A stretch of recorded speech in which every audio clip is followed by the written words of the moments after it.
mind, dear friends, your vote is precious, almost sacred. It is the most powerful nonviolent tool we have to create a more perfect union. Civil rights icon and Congressman John Lewis giving an emotional speech about the Republican voter suppression that's underway in this country. Representative Lewis joined Dr. Martin Luther King in protests like this one in Selma, Alabama in 1965. He risked his life to fight unfair voter registration practices. Almost 50 years later, we still fight racism at the polls. But there's some good news out of Ohio tonight. Secretary of State John Husted has backed down, at least a little. He's been fighting to block early voting. The real battle is over these 3 days. Historically, Ohioans have been able to vote on the weekend before the election. The Republicans worry most of the early voters are Democrats and Obama supporters. 93,000 folks in that state voted during the weekend before the election in 2008. This year, John Husted decided to shut down the polls on those specific days.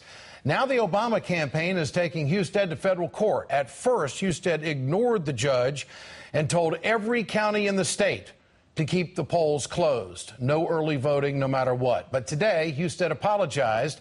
Maybe he realized that he just can't ignore a federal court directive. The judge ordered Husted to personally come to the next hearing. And this afternoon, Husted assured the court that he will comply with its findings. At this point, we still don't know if 93,000 people will get to vote on the weekend before the election. The court will have to decide. Husted's also confusing voters in the city of Toledo. He refuses to decide where they're going to put the voting sites in Lucas County. The county is deadlocked on the city commission, and Husted won't break the tie. Democrats want the polling site downtown. Republicans oppose that because they think that it will make it just too easy for Democrats to vote. We are 60 days away from this election, and the Republicans can't even agree on a polling site in one of Ohio's biggest cities. Go figure. Let's be joined tonight by Ohio State Senator Nina Turner. Senator, great to have you with us tonight. The latest developments when the Secretary of State, Mr. Husted, says that he will comply. Do you believe that? Well, Ed, he said that kind of, sort of. He said he apologized to the judge for the impression that he was not going to comply with his directive. His directive, even though he issued a new directive, he basically asked the judge in his papers that he filed today to place a stay. He's asking the judge for a stay. And what that means is that he wants his original directive, which is not to have early voting happen in the state of Ohio, to hold until it is appealed. Let us not forget that before the ink dried good, our Attorney General, Mike DeWine, said very clearly that he was going to appeal. When the Attorney General said that, Secretary of State issued a directive to all the boards of elections throughout the state of Ohio and told them not to make a move. Yeah. The judge was not pleased with that, and that's when he said, Secretary of State, you come see me next week. Today, the Secretary of State issued that directive and said, I apologize for the impression, but I am asking for a stay in this case as we appeal.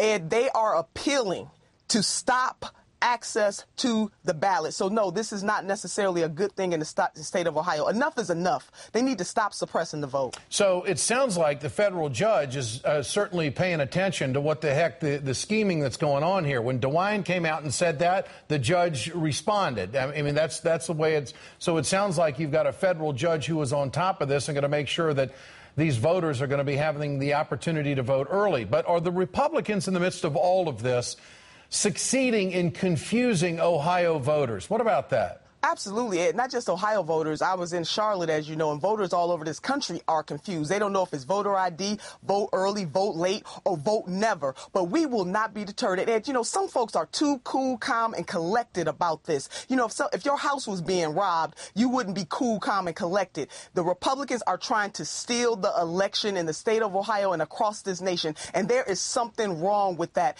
And, you know, one mentor used to say to me, if your hair is on fire, you need to act like your hair is on fire. Well, our hair should be on fire in the state of Ohio and across this country to have politicians that would use their political clout to suppress the vote. And you're absolutely right, Ed. The judge was not going to take it. I don't know what the judge is going to decide, but where I come from, it's called writing a check that your behind cannot cash. It still is not clear whether or not the judge is going to still have our Secretary of State come in next week, but the judge is watching. I thought John Lewis was very effective last night at the convention. Are there any activist groups that have thought of bringing in this icon, the congressman who was marching with Martin Luther King, who had the personal experience of actually fighting for the right to vote? I mean, it would seem to me that he would have a tremendous impact on this story. You are so right about that, and we thank the congressman for his service. And absolutely, my Ohio Senate caucus has reached out to the congressman to try to get him to come into Ohio to tell the story about this voter suppression, to tell the story about how we got over. We have a short memory in this country, and I want the folks in Ohio to be encouraged, because between the faith-based leaders, the Ohio Democratic Party, the president's campaign, and other civic-minded groups, we will not be deterred in the state of Ohio, no matter how many rotten, dirty tricks and traps that the Republicans set. We are going to make sure that the voters in the state of Ohio are informed. We are going to fight. We will not be moved, Ed. And we will stay on this story. Ohio State Senator Nina Turner, thank you so much for joining us tonight. Thank you. Coming up, Clint Eastwood, well, he finally shares the inspiration behind his decision to speak to an empty chair. You won't want to miss it. Stay tuned.